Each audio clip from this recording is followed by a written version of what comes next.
আল্লাহর ঘর নির্মাণে যে হাত বাড়িয়ে দেয় সে আসলে মানুষের হৃদয়ে জায়গা করে নেয়। কারণ একটি মসজিদ শুধু ইবাদতের স্থান নয়, এটি সমাজের শান্তি, ঐক্য ও ইসলামের সৌন্দর্যের প্রতিচ্ছবি।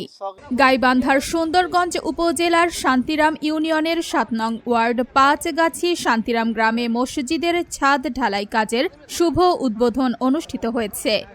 এ সময় উপস্থিত ছিলেন বিশিষ্ট শিল্পপতি ও সমাজসেবক দাসিজুল হক আনিস, কাঞ্চিবাড়ি ইউনিয়ন পরিষদের চেয়ারম্যান মনোয়ার আলম সরকার সহ স্থানীয় মুসল্লিবৃন্দ ও গণ্যমান্য ব্যক্তিরা।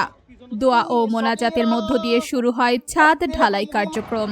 মসজিদের উন্নয়ন কাজে আর্থিক সহযোগিতা করে মানবিকতার এক অনন্য দৃষ্টান্ত স্থাপন করেন দাসিজুল হক আনিস।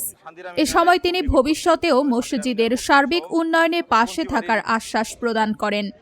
স্থানীয় মুসল্লিরা বলেন, সমাজের বিত্তবানরা এভাবে ধর্মীয় প্রতিষ্ঠানের পাশে দাঁড়ালে গ্রামের উন্নয়ন ও মানুষের মাঝে ভ্রাতৃত্ব বোধ আরও সুদৃঢ় হয়।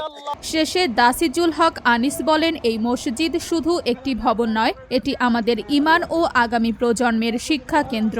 আল্লাহ যদি তৌফিক দেন তাহলে ভবিষ্যতেও মসজিদের উন্নয়নে আমি পাশে থাকব।